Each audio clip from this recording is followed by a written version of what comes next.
ban điều hành đã cung cấp cho tất cả các anh chị những cái thông số. Chúng ta đã mổ xẻ, chúng ta đã đi đến từng vấn đề góc cạnh nhất của dự án mạng xã hội phân quyền ViThay, và chúng ta đều phải thừa nhận rằng đây là một dự án quá hoàn hảo. Nhưng tại sao đến thời điểm bây giờ chúng ta vẫn đang loay hoay để tìm kiếm cho mình một hướng đi? Bởi vì cái tâm thế, cái tâm thái, cái cách nhận thức và cách triển khai của người Việt Nam của chúng ta nó khá đặc biệt. Nó không giống bất kỳ một cái quốc gia khác, và nó không giống bất kỳ một cái cộng đồng khác. Cộng đồng Việt Nam của chúng ta rất là tốt, cô chú anh chị rất là yêu thương nhau, xem nhau như một đại gia đình. Nhưng mà cái tâm thế của chúng ta đến với dự án này nó khác. Chính vì vậy mà hôm ngài Manny Du với Việt Nam ấy, ông có bảo rằng là các bạn cần xây dựng một cái văn hóa mới và nhìn vào thực trạng một cộng đồng đẹp, một dự án tốt, nhưng các thành viên trong cộng đồng của chúng ta vẫn chưa thực sự thoát khỏi cái vấn đề tài chính. Và sau rất nhiều trải nghiệm, ban điều hành đã trải nghiệm, đã làm thử và đã ra những kết quả sàng lọc tất cả và loại trừ tất cả những công thức mà chúng tôi triển khai trong năm 2020. So sánh, đối chiếu và vận dụng công thức mới ban điều hành áp dụng thì nó thực sự tạo ra một bước ngoặt rất là lớn. Chắc chắn khi công thức này ra đời mà tất cả các thành viên yêu ViThay, các thành viên mới đến ViThay và những người chưa biết gì về lĩnh vực network hoặc là chưa biết gì về ViThay, hiệu ứng domino chắc chắn sẽ xảy ra. Khi cả cộng đồng Việt Nam của chúng ta áp dụng một công thức chuẩn, một bài chia sẻ chuẩn, một bài đào tạo chuẩn và quy trình đóng gói, tìm ra hướng giải pháp cho tất cả các thành viên, đó là một cái sự trăn trở rất lớn của ban điều hành. Và chúng tôi là những người tiên phong đi trước, dám thử thách, dám thử nghiệm và tiếp tục cho phép mình trở thành chuột bạch lần thứ hai. Và công thức này nó đã khá hoàn hảo, đưa tất cả những cái kinh nghiệm, những cái kỹ năng để đối chiếu, tham chiếu vào ViThay, thì công thức này là công thức trọn vẹn nhất. Chính vì thế mà Tony vẫn bảo với tất cả các anh chị em, đặc biệt là hôm nay các anh chị em Đà Nẵng đến, đây là thắt nút cuối cùng để đưa chúng ta đến sự thịnh vượng một cách tròn đầy và hoàn mỹ. Chúng ta quyết định lột xác, chúng ta không nói quá nhiều về giá trị của ViThay nữa, bởi vì ViThay nó là một cái dự án rất thật, nó cho chúng ta trải nghiệm thật, và những cái gì nó tạo ra nó là một thành trì của một nền tảng công nghệ mới, nó là một dự án để đời lưu truyền hậu thế, và chắc chắn chúng ta đến với ViThay chúng ta cũng sẽ được hưởng trên cái sự cộng sinh của một dự án tầm cỡ. Nhưng chúng ta nói nhiều, chúng ta nói hay, chúng ta nói tốt, nhưng cuối cùng cái hiệu quả của chúng ta chưa được như mong muốn. Và bắt đầu từ năm 2021, ban điều hành sẽ đưa ra một công thức chuẩn cho tất cả các thành viên trong cộng đồng. Và sau một thời gian áp dụng ở Hà Nội thì tôi thấy rằng nó đã tạo ra một làn sóng mới, nó đã tạo ra một không khí mới, và thực sự nó đã tạo ra một cái sức sống mới khi tất cả các anh chị hiểu được cái nguồn cội và cái thắt nút cuối cùng trong bức tranh thành công của ViThay. Sau một thời gian rất ngắn, khi Tony livestream và đào tạo tại văn phòng Hà Nội, thì trong 2-3 ngày vừa rồi đã có tầm khoảng gần 50 gói 51 triệu sử dụng các dịch vụ của mạng xã hội phân quyền ViThay. Đó là một cái làn sóng, cũng như đó là một cái bước đầu tiên thành công trải nghiệm trong cái vấn đề áp dụng công thức đúng. Và chắc chắn sắp tới cộng đồng ViThay của chúng ta sẽ có những thay đổi khi mà chúng ta đưa tư duy thông minh, đưa cách làm việc thông minh. Người thông minh là người có cách làm việc thông minh, và ViThay nó đã cho chúng ta một kho tiền rồi. Ai thông minh là người vào đó lấy được nhiều tiền nhất, lấy được tiền nhanh nhất, lấy được tiền đều nhất, và lấy về nhanh nhất cho mình và cho hệ thống của mình. Thế công thức đóng gói 51 triệu để chúng ta sử dụng 4 gói dịch vụ tiện ích của mạng xã hội phân quyền ViThay trong tương lai thực sự là hiệu quả, và chắc chắn nó sẽ làm một cái hiệu ứng domino, nó sẽ phủ sóng trên 63 tỉnh thành. Đến thời điểm bây giờ chúng ta không làm thì thôi, nhưng làm phải quyết liệt và chắc chắn. Câu chuyện một người tham gia vào 15 triệu nếu không làm việc thì chúng ta chỉ được sử dụng dịch vụ tiện ích của ViThay và mua tối đa vị trí trong vòng 1 tháng. Và chúng ta vẫn bảo rằng thịnh vượng, nhưng thực sự mọi người vẫn đuối về mặt thu nhập và chưa có tiền. Nhưng chúng ta nhích lên một tầm cao nữa, đó là chúng ta đóng gói giải pháp 51 triệu. Chúng ta tính toán hợp lý khi chúng ta đưa cái gói giải pháp sử dụng dịch vụ tiện ích vào, thì trong tháng đầu tiên chúng ta đã thấy kết quả ngay và luôn. Tiền của chúng ta đã có ngay và luôn, và tiền của chúng ta rất đều, tiền của chúng ta rất nhanh, chúng ta sẽ nhanh thu hồi vốn và nhanh thu hồi gốc.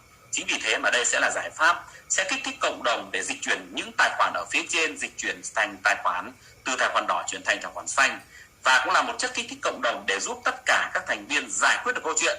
Ở trong VTrade rất nhiều tiền, nhưng tôi làm đến thời điểm bây giờ chắc chắn tôi sẽ có tiền. Với sự trải nghiệm của năm 2020, chúng tôi và những anh chị em trong ban hành VTrade Việt Nam chắc chắn cam kết công thức này sẽ đến với tay tất cả các anh chị em, kể cả là những người làm network và kể cả là những người làm truyền thống, sẽ tạo ra một làn sóng hưng phấn vô cùng mới. Và từ bây giờ đến ngày 14 tháng 3 năm 2021, chúng ta tịnh tiến lại thời gian còn rất ít. Thời gian này là thời gian vàng, là điểm G, là thời điểm vô cùng tuyệt vời để tất cả các anh chị mạnh dạn đưa những thành viên mới vào áp dụng công thức. Và sau khi cây 2x10 vận hành, chúng ta có kết quả luôn và ngay. Kết quả luôn và ngay. Chúng ta làm việc ở VTrade, chúng ta quá hiểu về quy trình vận hành, sự thay đổi và cái giá trị của mô hình trả thưởng ở VTrade mang lại. Chính vì thế mà chúng ta hãy nâng kỹ năng của mình trở thành kỹ xảo. Chúng ta hãy cố gắng dùng tất cả cái năng lượng, cái nguồn năng lực của mình để hồi sinh, để làm thay đổi lại toàn bộ sức sống mới. Tâm thế của chúng ta, tâm thế của người Việt Nam nói chung, đó là chúng ta hay đến với những dự án mà chỉ đưa tiền vào mà không muốn làm việc. Thế thì cái công thức này sẽ là một cái chất kích thích, là đường dẫn để giúp tất cả những người không muốn làm việc sẽ trở thành những cộng sự song hành cùng với chúng ta. Và Chủ nhật tuần này, Chủ nhật là ngày 14 tháng 3 năm 2021, Ban hành Việt Nam quyết định triệu tập những anh chị nòng cốt của tất cả các tỉnh thành. Ai có nhu cầu lấy một sức sống mới, một năng lượng mới, hãy đăng ký với ban điều hành để chúng ta cùng nhau vực dậy làn sóng của VTrade, và chúng ta cùng nhau trải nghiệm, mổ xẻ, phân tích công thức mới của ban điều hành đưa ra. Sau đó chúng tôi sẽ chuyển tiếp những bài đào tạo, chia sẻ tổng quan hết sức cơ bản, ngắn gọn, xúc tích, không nói quá nhiều và quá dài về cái dung lượng kiến thức của VTrade nữa. Sau đó chúng tôi lại tiếp tục chuyển giao những bài đào tạo chuyên sâu, chẳng hạn như tìm hiểu về nền tảng pháp lý, công ty là gì, VTrade là gì, nền tảng pháp lý, các đối tác đến với VTrade. Tiếp tục bài đào tạo chuyên sâu của xuất chi dòng tiền và sự luân chuyển của dòng tiền. Tiếp tục đào tạo chuyên sâu và có thể có những cái luận giải, những luận cứ, luận chứng để chứng minh VTrade của chúng ta không phải là đa cấp biến tướng, không phải là huy động vốn trá hình. Sau đó chúng ta tiếp tục có những công thức để chuyển tiếp, và sẽ có những bộ công cụ như là cẩm nang VTrade dành cho tất cả các anh chị, để khi anh chị sở hữu cái cẩm nang đó, tặng ngay cho thành viên mới, mọi người đọc phát là mọi người biết luôn, chúng ta không phải giải thích nữa, và chúng ta đi luôn và ngay gói giải pháp cho mọi người tự lựa chọn. Đến thời điểm bây giờ, cộng đồng của chúng ta phải mạnh mẽ, cộng đồng của chúng ta phải cứng rắn và cứng cỏi, để chúng ta lột xác, chúng ta thay đổi, để làm sao mà cái sự thịnh vượng của chúng ta đến nhanh nhất. Cũng rất là may vì ban điều hành đã đưa ra công thức rất là chuẩn. Sau một thời gian mà chúng tôi kiểm nghiệm thì chúng tôi thấy rất là hoàn hảo. Chính vì thế mà cần triển khai sâu rộng đến tất cả các thành viên trong cộng đồng, càng nhanh càng sớm và càng nhiều thì càng tốt, cho nó sẽ tạo ra hiệu ứng rất tốt. Muộn một chút nhưng vẫn còn kịp, bởi vì công thức này sẽ giải quyết được bài toán khó. Cái sợi chỉ mà nó cứ luẩn quẩn, chúng ta cứ tìm, đôi khi nó càng rối. Thì lần ta quyết định để dịch chuyển cái giá trị của mạng xã hội đến với chúng ta khi đóng gói một cái giải pháp. Và đây có rất nhiều những điểm lưu ý để làm sao mà chúng ta tối ưu lợi, chúng ta có những nguyên tắc và chúng ta có những cái quy định rất là chặt chẽ khi thành viên đến với VTrade ở cái gói giải pháp 51 triệu. Thời gian chắc chắn là cũng đang tiệm cận và lùi dần đến khi mà VTrade hoàn chỉnh những cái công đoạn cuối cùng trong vấn đề xây dựng nền tảng và bức tranh chung của mạng xã hội. Chúng ta cứ vận hành, chúng ta cứ thay đổi theo cái quy luật tất yếu, tìm ra giải pháp để làm sao hợp thức, hợp thời và đưa ra một hiệu quả tốt. Đó là cái thông điệp mà ngày hôm nay Tony muốn gửi gắm đến tất cả các anh chị có tình yêu, tâm huyết và xem VTrade là sự nghiệp. Chúng ta hãy mạnh mẽ xem mình làm cái mắt xích quyết định quan trọng cho sự thành công của VTrade, và chúng ta không ngừng thay đổi để phát triển, chứ không phải thay đổi để triệt tiêu nhau. Hy vọng rằng công thức này ra đời cùng với sự đồng thuận của tất cả các anh chị em thủ lĩnh, nòng cốt có niềm tin và tình yêu VTrade sẽ làm sống dậy một cộng đồng đẹp nhưng phải chất lượng, phải thịnh vượng và giàu có, chứ không phải một cộng đồng biết yêu thương nhau nhưng chúng ta vẫn chưa có giải pháp về mặt thịnh vượng.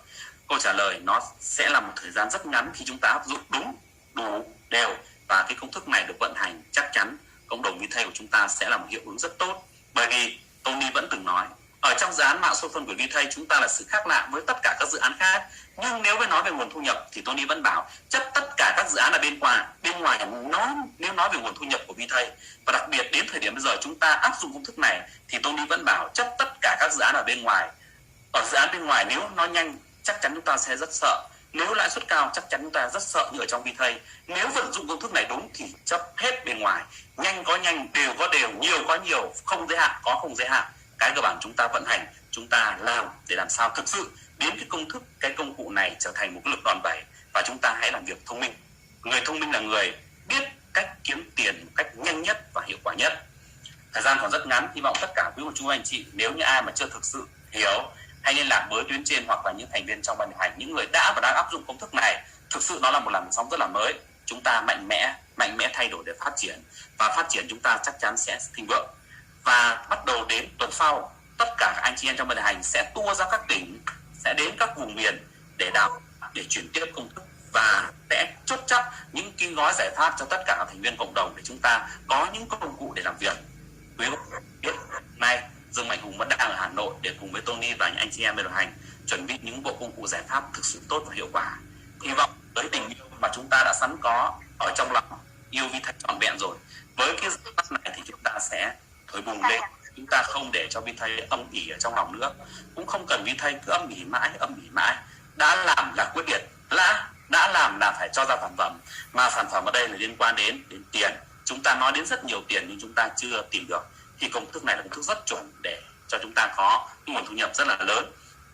Buổi đầu tiên chia sẻ, Tony có một vài thông điệp gửi đến tất cả các thành viên trong ban điều hành. Những ai thực sự xem đây là sự nghiệp, hãy đăng ký đến những cái buổi cuối tuần của ban điều hành để lĩnh hội tất cả kiến thức, soi mình vào trong đó, thấy mình đang thiếu chỗ nào, sự vấp váp của mình nó diễn ra có đúng với tâm lý diễn biến của những anh chị mà thực sự đã là thủ lĩnh nòng cốt rồi nhưng vẫn vướng, thì chúng ta đến đó chúng ta sẽ giao thoa lấy năng lượng và có những bộ công cụ chuyển tiếp cho tất cả các anh chị. Hy vọng sẽ gặp được các anh chị ở trong ngày cuối tuần này. Cảm ơn và xin nhường lời lại cho MC để đến với cô giáo cho chúng ta một cái tầm nhìn và sứ mệnh rất lớn ở VTech. Cảm ơn tất cả quý cô chú và anh chị ạ. Dạ. Em xin cảm ơn lời chia sẻ rất là tuyệt vời từ thuyền trưởng Tuân Bửu chúng ta, và chúng ta hãy dành cho thuyền trưởng một tràng pháo tay để thay cho lời cảm ơn những cái chia sẻ rất là nhiệt huyết từ anh ạ. Dạ.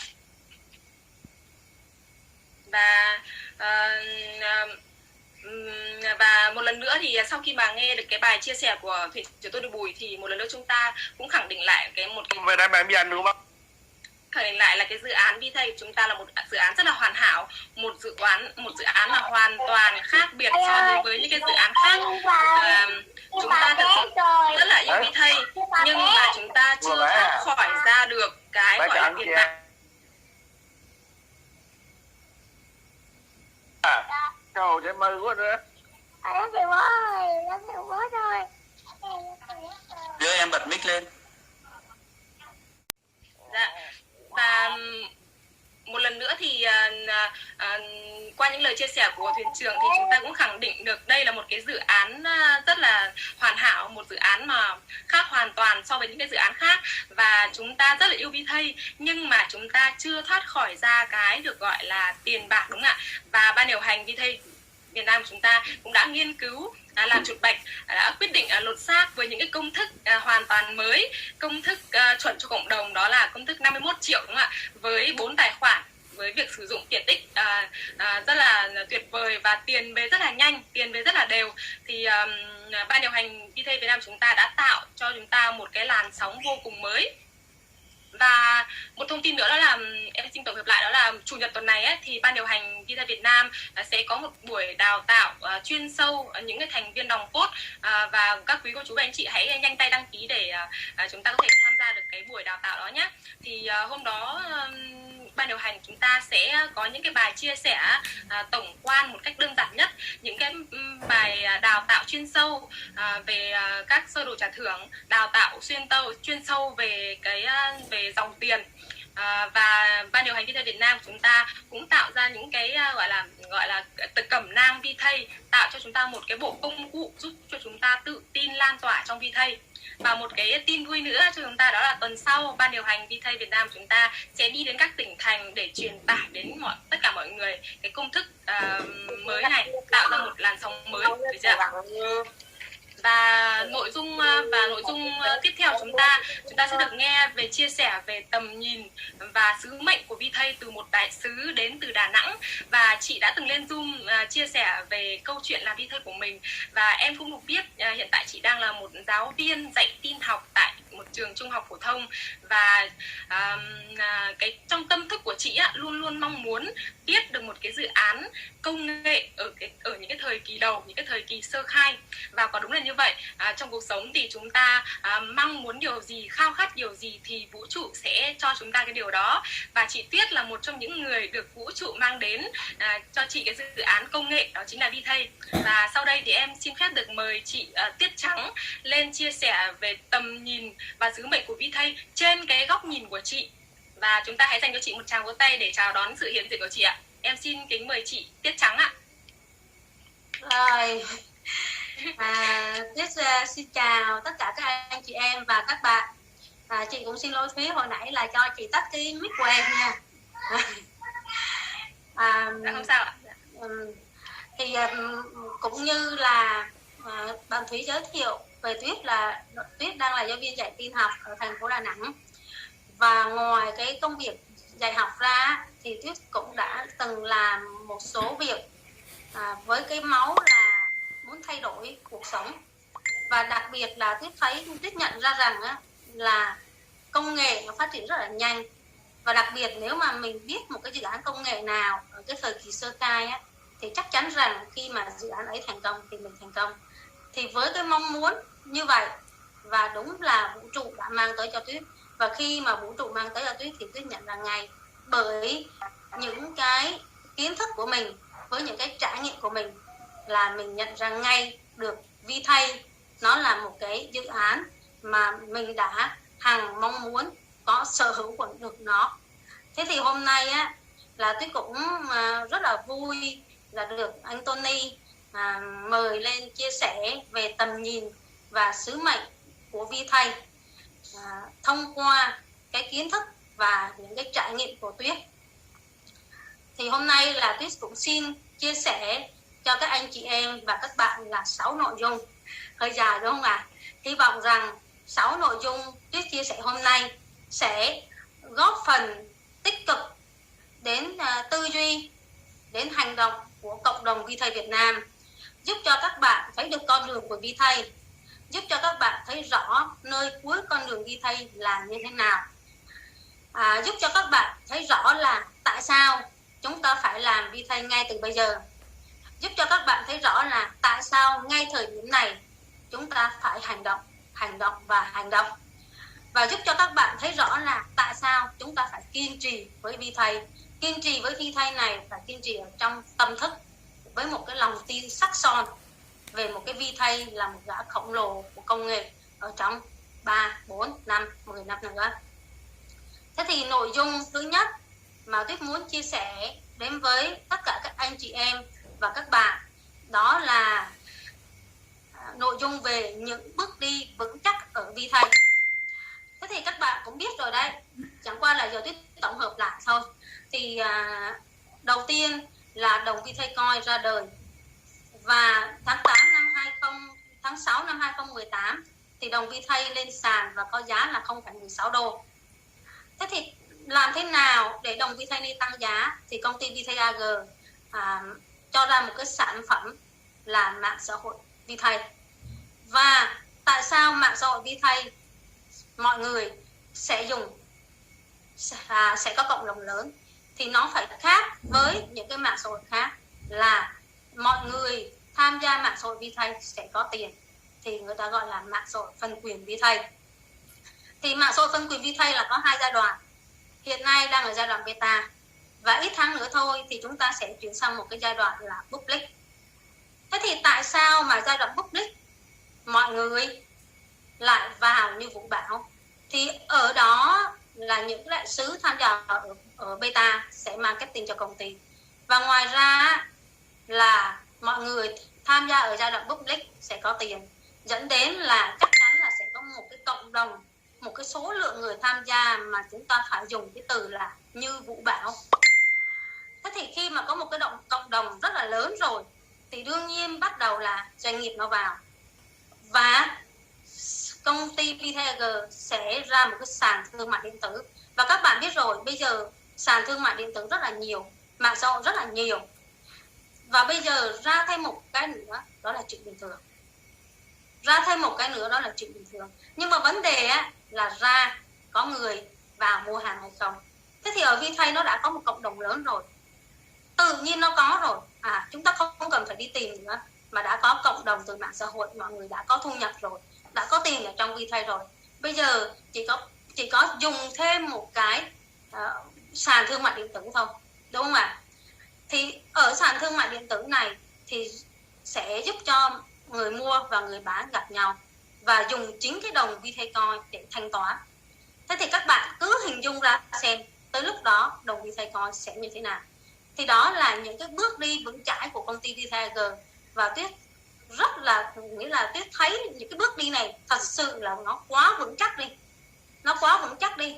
Đầu tiên là nó có một cái đồng coin, tiếp theo là nó ra một cái mạng xã hội, và mạng xã hội này lại có 2 giai đoạn, beta và public. Khi mà có một cái cộng đồng lớn rồi, bắt đầu là sàn thương mại điện tử ra đời. Thì đó là những cái bước đi vô cùng vững chãi, mà nếu mà ai mà thấy được những cái bước đi như thế này thì không thể nào không tin vào VTay được. Đúng không ạ? Và Tuyết lại thấy rằng là như hồi nãy Tuyết chia sẻ là đã có mạng xã hội rồi, bây giờ người ta cho ra thêm một mạng xã hội khác, đã có sàn thương mại điện tử rồi, bây giờ có thêm một sàn thương mại điện tử khác. Cái đó là quá sức là dễ, họ chỉ cần lập trình thôi là ra ngay, đúng không ạ? Vấn đề của nó ở đây là có cộng đồng, nhưng mà VTay nên nó đã có sự cộng đồng rồi, nó đã có những cái giai đoạn để mà có cộng đồng. Thì đương nhiên là VTay không thành công thì mới là chuyện lạ. Và nội dung thứ hai chia sẻ đến với các bạn đó là sự phát triển như vũ bão của người tham gia ở VTay vào giai đoạn public.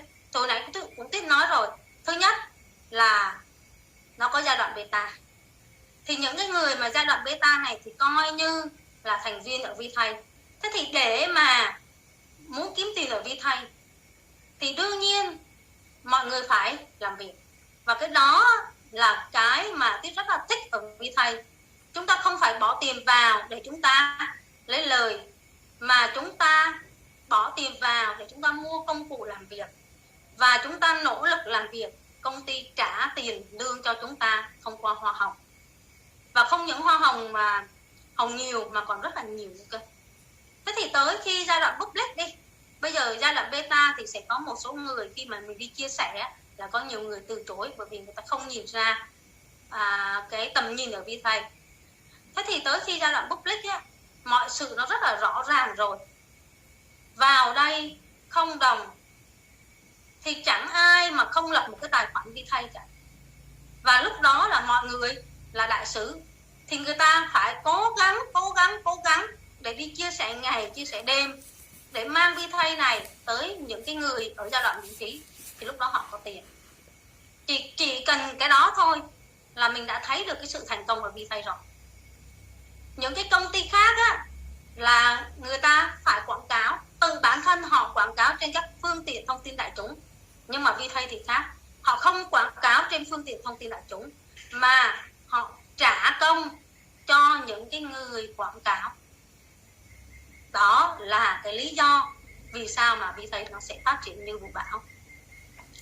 Và cái nội dung thứ ba mà Tích muốn chia sẻ nữa, đó là cái nguồn thu nhập không tưởng ở VTay vào cái giai đoạn public, dành cho những cái người mà làm việc với VTay, làm việc với VTay.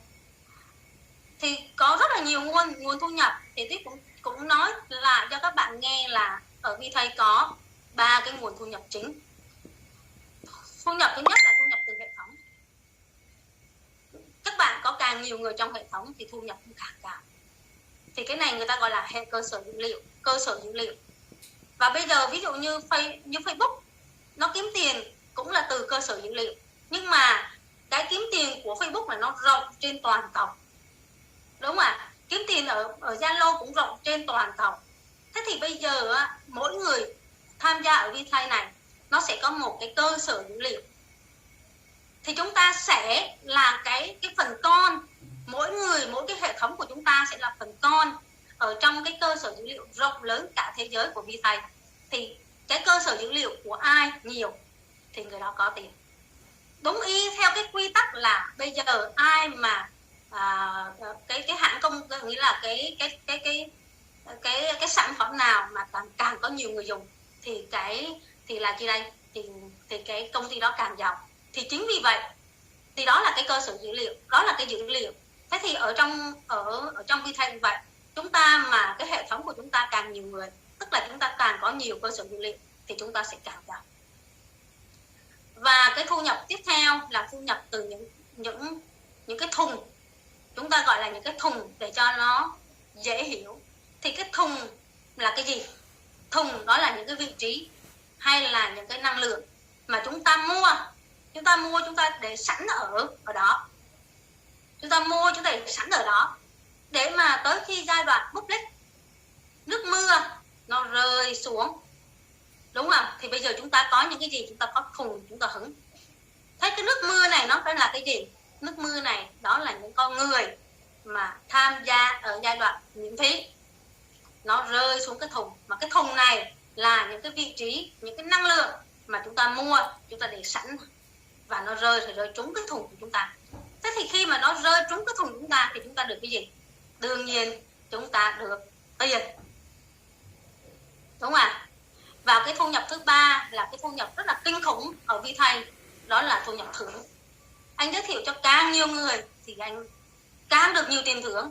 Và chúng ta lại có hai khoản thưởng, khoản thưởng từ cái hệ thống của chúng ta, nghĩa là khoản thưởng từ cái công việc làm, và khoản thưởng từ cái vị trí mua của cái người mà chúng ta giới thiệu.